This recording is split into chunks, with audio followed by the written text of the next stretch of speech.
तो कल के क्लास में हम लोग ये देख चुके थे कि कॉन्सेप्ट ऑफ फ्लो क्या होता है।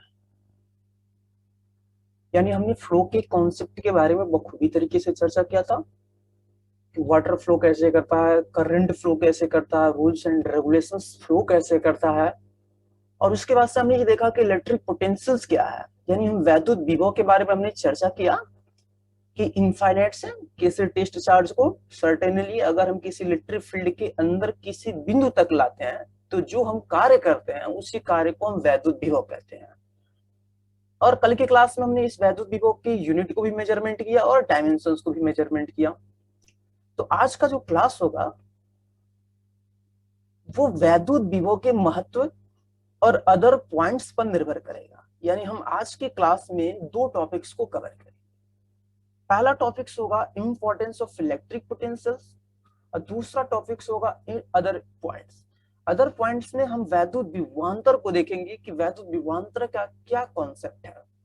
तो शुरुआत करते हैं हम लोग इंपॉर्टेंस ऑफ इलेक्ट्रिक पोटेंशियल से।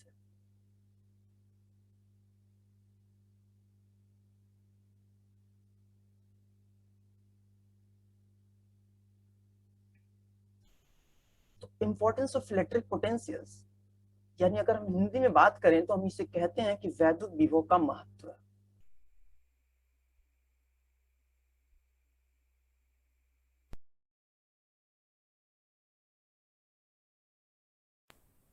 मतलब कि आपने जो वैद्युत विभव पढ़ रखा है उसका इंपॉर्टेंस क्या है फिजिक्स में। ठीक है, तो हम ये देखते हैं सबसे पहले कि एक्चुअल में जो इलेक्ट्रिक पोटेंशियल्स होता है वह यह बताता है कि चार्ज का डायरेक्शन क्या होगा।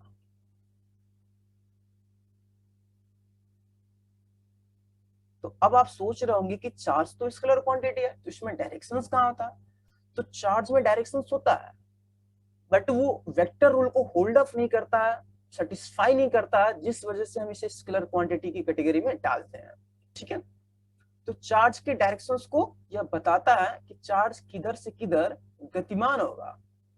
चार्ज P1 से P2 की तरफ जाएगा, हाई वोल्टेज से लो वोल्टेज की तरफ जाएगा कि लो वोल्टेज से हाई वोल्टेज की तरफ जाएगा।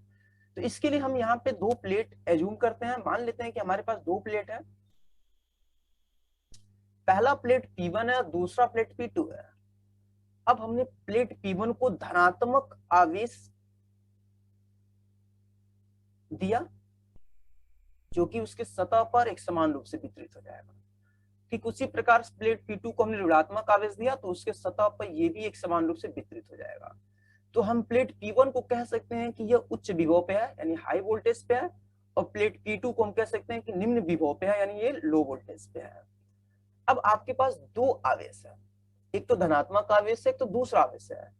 हमारे पास ये जो फ्री स्पेस आपको दिख रहा होगा, ये जो फ्री स्पेस, इसी फ्री स्पेस में हम एक बार धनात्मक आवेश को रखेंगे और एक बार ऋणात्मक आवेश को रखेंगे। और रखने के बाद हम ये देखेंगे कि धनात्मक आवेश की दिशा प्लेट P1 से P2 की तरफ है कि P2 से P1 की तरफ है। ठीक इसी प्रकार ऋणात्मक आवेश की दिशा P2 से P1 की तरफ है कि P1 से P2 की तरफ है। ठीक है, तो एक बार हम रख के देख लेते हैं।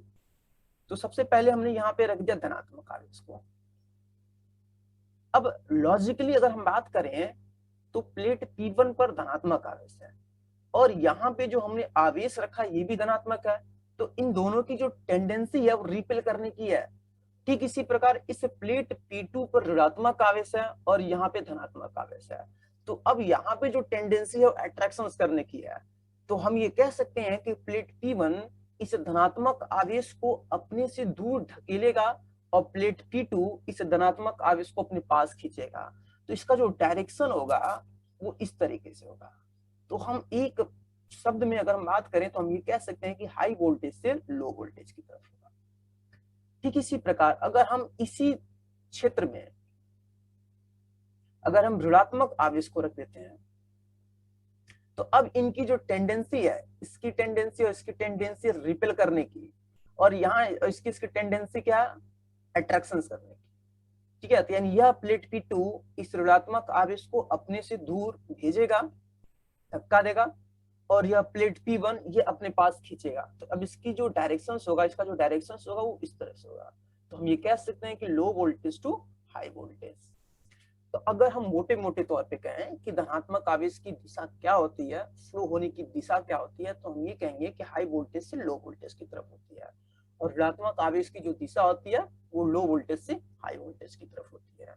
तो ये था वैद्युत विभव का महत्व। हम जब फिजिक्स में बहुत सारे रूल्स एंड रेगुलेशंस को देखते हैं तो हम वहां पे ये भी देखते हैं कि आवेश की दिशा का निर्धारण करने के लिए इलेक्ट्रिक पोटेंशियल से इंपॉर्टेंट होता है। अब यहीं पे आता है इलेक्ट्रिक पोटेंशियल डिफरेंस। तो अगर हम चीज को समझते हैं, मान लिया कि इस प्लेट P1 को हमने रख दिया है 10 वोल्टेज पे, और इस प्लेट P2 को हमने रख दिया 7 वोल्टेज पे, तो ये हाई वोल्टेज और लो वोल्टेज है। तो अब हम पोटेंशियल डिफरेंस देखते हैं कि पोटेंशियल डिफरेंस कितना होता है। तो पोटेंशियल डिफरेंस एक्चुअल में यहाँ पे आ रहा है 3 वोल्ट का। तो ये आपका कहलाएगा पोटेंशियल डिफरेंस। तो इसी पोटेंशियल डिफरेंस को हम कहेंगे BP1 माइनस BP2। ये पोटेंशियल डिफरेंस है। देखिए पोटेंशियल डिफरेंस को हम यहाँ पे कह सकते हैं कि एब्सोल्यूट क्वांटिटी नहीं मानते हैं। यहाँ पे पोटेंशियल डिफरेंस आपका नेगेटिव भी आ सकता है और पॉजिटिव भी आ सकता है। तो ऐसा इसलिए होता है क्योंकि नेगेटिव और पॉजिटिव या यहाँ पे चार्ज के डायरेक्शंस को शो कर देता है। ठीक है, नॉर्मली हम बात जब ऐसे हम सब्सट्रैक्शंस की बात, पोटेंशियल डिफरेंस, डिफरेंस मतलब होता है घटाना, सब्सट्रैक्शंस। ठीक है, तो घटाते वक्त हम यहाँ पे, वैसे तो यहाँ पे ये एब्सोल्यूट क्वांटिटी होनी चाहिए थी, लेकिन चूंकि ये पोटेंशियल डिफरेंस है तो डायरेक्शंस को बता रहा। ठीक है, ये पोटेंशियल डिफरेंस ही ये डायरेक्शन, ये वोल्टेज ये डायरेक्शंस को बता रहा, तो हम यहाँ पे नेगेटिव और पॉजिटिव दोनों को एज्यूम करेंगे। ठीक है, तो यहाँ पे हम कह सकते हैं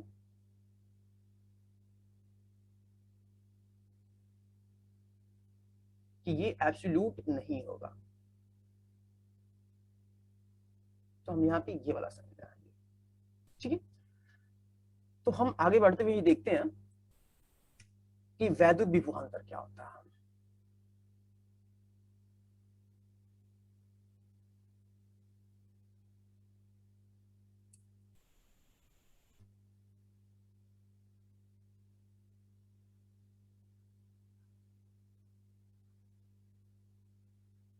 अदर पॉइंट्स में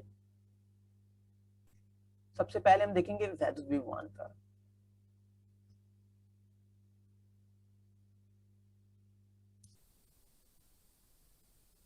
तोड़ दें, वैद्युत मतलब आवेश, विभवांतर को अगर हम तोड़ें तो विभव का अंतर। तो लॉजिकली अगर हम बात करें तो यहाँ पे दो विभव के अंतर की बात कर रहे हैं। जब दो विभव का अंतर होता है तो इसी को हम विभवांतर कह देते हैं। लेकिन हम ये जो मैंने कॉन्सेप्ट दिया है कि ये तो ऊपर के हेडिंग से ही दिख रहा है, लेकिन अगर हम फिजिक्स में इसे समझना चाहें तो कैसे समझेंगे। इसके लिए हम यहाँ पे एज्यूम कर लेते हैं, मान लिया कि हमारे पास कोई धनात्मक आवेश है, और जैसे ही धनात्मक आवेश को कहीं भी सेटअप करेंगे इसके अबाउट इसका एक सर्टेन इलेक्ट्रिक फील्ड यहाँ पे जनरेट हो जाएगा, उसके अबाउट एक वैद्युत क्षेत्र स्थापित हो जाएगा। वैद्युत विभव के केसेस में हमने देखा कि जो मुक्त जो टेस्ट चार्ज है, उस टेस्ट चार्ज को इनफाइनाइट से वैद्युत क्षेत्र के भीतर किसी बिंदु तक, किसी सिंगल बिंदु तक लाने में हमने जो कार्य किया था, उसी कार्य को, वो कार्य किसके विरुद्ध हो रहा था, वो कार्य वैद्युत बल के विरुद्ध हो रहा था। तो उसी कार्य को हमने कह दिया था वैद्युत विभव।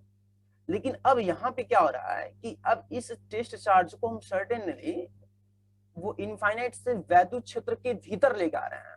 ठीक है, और एक बिंदु से दूसरे बिंदु तक इसे हम त्वरित कर रहे हैं, विस्थापित कर रहे हैं। ठीक है, हमने पॉइंट ए पे रखा और पॉइंट बी पे रखा। ठीक है, तो हम ये कह सकते हैं कि यह जो अब टेस्ट चार्ज यहाँ पे आ रहा है, जब ये ए पे आ रहा है तो इसका जो पोटेंशियल होगा उसे हम देखेंगे वी ए से। मैंने मान लिया कि इसका जो पोटेंशियल से वी है, और इसको हम डिस्प्लेसमेंट करके इधर लेके जा रहे हैं ऐसे।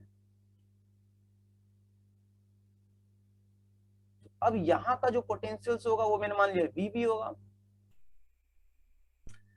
तो हम विभवांतर की बात कर रहे हैं, तो ये दो बिंदुओं के बीच का विभवांतर है। यानी हम जब विभवांतर निकालेंगे तो ए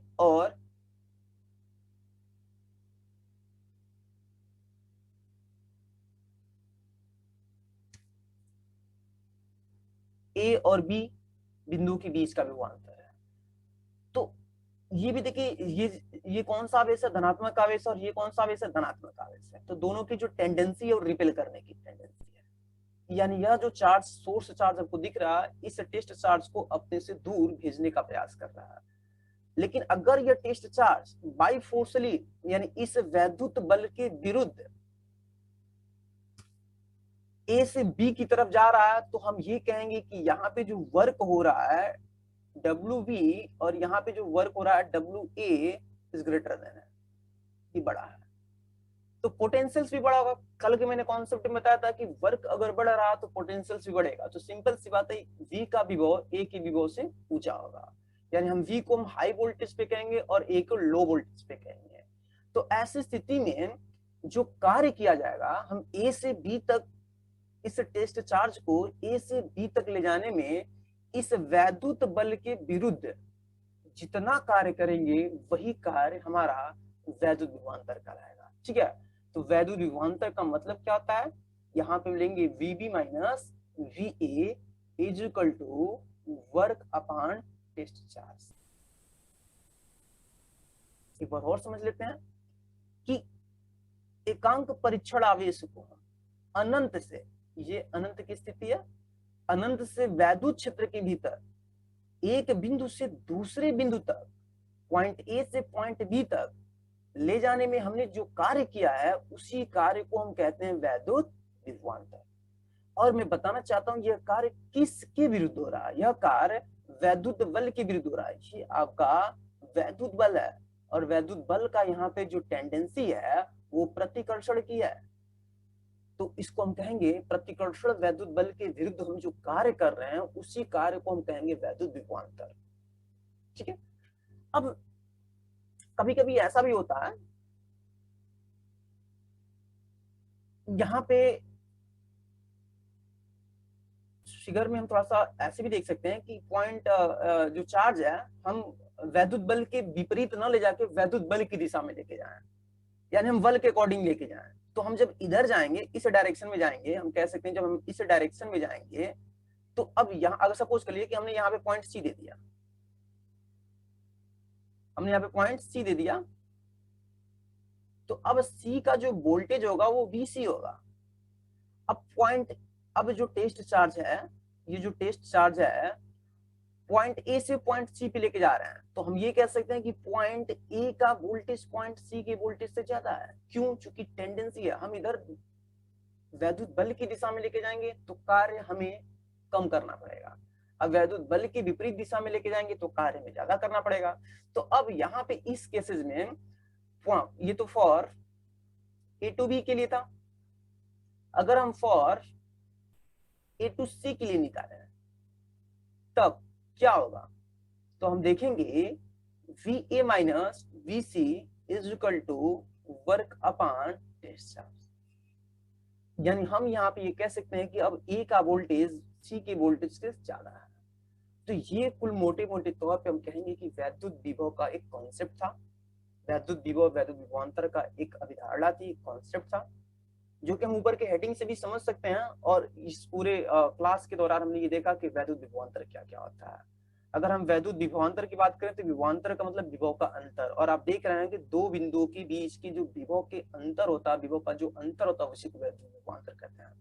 ठीक इसी प्रकार अगर हमने मान लिया कि हमने कोई कंडक्टर ले लिया, इस चीज को हम यहाँ भी समझ सकते हैं, कंडक्टर ले लिया और कंडक्टर को सडनली मैंने किसी बैटरी से या सेल से मैंने जोड़ दिया, तो सेल या बैटरी हमने यहाँ पे जो भी लगा दिया, नेगेटिव टर्मिनल पॉजिटिव टर्मिनल, और यहाँ पे करंट फ्लो होना स्टार्ट हो जाएगा। ठीक है, तो सिंपल सी बात है, अगर ये बैटरी का प्लस टर्मिनल है और ये बैटरी का माइनस टर्मिनल है, तो इसमें जो करंट बहेगा according to ohm's law, ohm के नियमानुसार देखा जाए तो V is equal to IR होता है।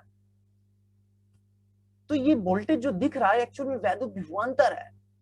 ये जो इनके सिरों का बीच, अगर हम पहले सिरे को A मान लें, दूसरे टर्मिनल्स को B मान लें, यानी पहला सिरा A है, दूसरा सिरा B है, तो सिरा A और सिरे B के बीच का जो विभवांतर है वो यही है, विभव का अंतर।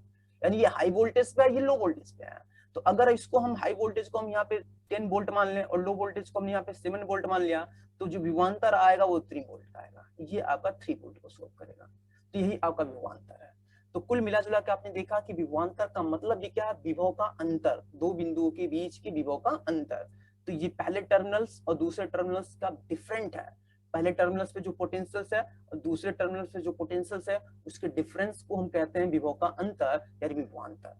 ठीक है, तो ये आपका विभवांतर का कॉन्सेप्ट था। बात अगर हम यहाँ पे यूनिट और डायमेंशंस की करते हैं तो यूनिट भी इसका क्या होगा, यूनिट इसका सेम होगा जूल पर कूलम, जिसको हम 1 वोल्ट कहेंगे। और डायमेंशंस की बात करें तो डायमेंशंस भी आपका वही होगा जो आपने इलेक्ट्रिक पोटेंशियल में पढ़ा है, ml स्क्वायर T⁻³ और A⁻⁻1। कैसे निकलेगा, वर्क का डायमेंशन फॉर्मूला पुटअप करेंगे और चार्ज का डायमेंशन फॉर्मूला पुटअप करेंगे, दोनों को सॉल्व कर देंगे तो वही आ जाएगा। कुछ और भी चीजों को हम देखने का प्रयास करते हैं।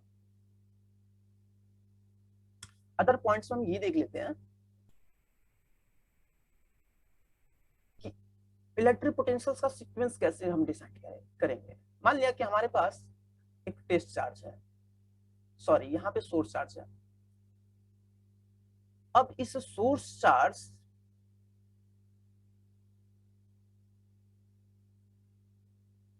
जी आपका मैंने मान लिया सोर्स चार्ज है,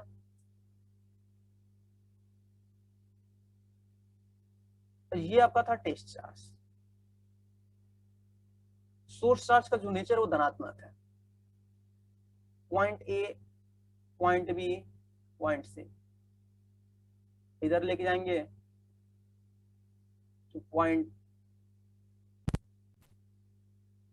point A dash, point B dash, point C dash. अगर यह टेस्ट चार्ज इस डायरेक्शन में जा रहा है, यानी हम कहेंगे कि दोनों का जो टेंडेंसी है वो रिपेल करने की टेंडेंसी है, यानी जो फोर्स होगा वो इस डायरेक्शन में लग रहा है, रिपेल फोर्स। हम फोर्स के बिल्कुल अपोजिट डायरेक्शन में लेके जा रहे हैं तो हम यहाँ पे देखेंगे कि सी पे ज्यादा वर्क होगा, बी पे उसकी तुलना में कम वर्क होगा और ए पे उसकी तुलना में कम वर्क होगा। ठीक है, तो अगर हम सी पे वर्क ज्यादा हो रहा है तो सी का पोटेंशियल ज्यादा है और बी का पोटेंशियल उससे कम है, और सबसे कम क्या है, ए का पोटेंशियल है। तो सीक्वेंस अगर हम देखा जाए तो सी का पोटेंशियल ज्यादा है और बी का पोटेंशियल ज्यादा है। ठीक है, ठीक इसी प्रकार अगर इस टेस्ट चार्ज को हम इलेक्ट्रिक फोर्स के लॉन्ग लेके जा रहे हैं, जो वैद्युत बल लग रहा है उसे वैद्युत बल की दिशा में लेके जा रहे हैं, तो सिंपल सी बात यह है कि अब यहाँ पे ए का पोटेंशियल ज्यादा है बी की तुलना में और बी का पोटेंशियल ज्यादा है सी की तुलना में। तो अब इसका सीक्वेंस कुछ ऐसे काम करेगा, तो हमें सीक्वेंस को थोड़ा सा तैयार रखना है। ठीक है, इसी प्रकार आप देख सकते हैं कि नेगेटिविटी चार्ज लेके आप यहाँ पे से आप इस तरह से assumptions कर सकते हैं, आपके दिमाग में जो भी थ्योरी चल रहा है उस यहाँ पे नेगेटिविटी चार्ज लेके आप सोच सकते हैं। ठीक है, तो एक बार और मैं समझा रहा हूँ, अगर इस टेस्ट चार्ज को हम इस आवेश के करीब लेके जा रहे हैं तो जैसे जैसे हम करीब लेके जाएंगे वर्क डन बढ़ेगा, किया गया कार्य बढ़ेगा। जब कार्य बढ़ेगा तो पोटेंशियल बढ़ेगा, तो यानी सी पे हमें ज्यादा कार्य करना होगा बी की तुलना में, अब बी पे हमें ज्यादा कार्य करना होगा ए की तुलना में। तो सी का विभव बी के विभव से ऊंचा होगा, अब बी का विभव ए के विभव से ऊंचा होगा। तो हमने इस सीक्वेंस को हमने दिखा दिया। अगर इसी प्रकार हमारे पास टेस्ट चार्ज को हम इलेक्ट्रिक फोर्स के डायरेक्शन के लॉन्ग लेके जाते हैं तो ए पे हमें ज्यादा वर्क करना होगा बी की तुलना में और बी पे ज्यादा वर्क करना होगा सी की तुलना में। तो ए का पोटेंशियल बड़ा होगा बी की तुलना में, बी का पोटेंशियल बड़ा होगा ए की तुलना में। ठीक है, दूसरी चीज, अगर हम किसी कंडक्टर की बात कर लेते हैं तो कंडक्टर के अगर हम अंदर की बात करते हैं, कंडक्टर के अंदर जो इलेक्ट्रिक पोटेंशियल होता है वो कांस्टेंट होता है। ठीक है, बट यहाँ पे इलेक्ट्रिक फील्ड क्या होगा, जीरो होगा। ओके, कंडक्टर के अंदर जो इलेक्ट्रिक पोटेंशियल्स होगा वो कांस्टेंट होगा, कंडक्टर के अंदर जो इलेक्ट्रिक फील्ड क्या होगा, जीरो होगा। तो इससे हम थोड़ा सा अगले चैप्टर में, हम नेक्स्ट चैप्टर में हम इसे देखेंगे कि ये कैसे क्या क्या होता है। तो नेक्स्ट चैप्टर में हम लोग इसे कवर करने का प्रयास करेंगे। तो आज के क्लास के लिए इतना ही। इस क्लास के दौरान हमने क्या क्या सीखा,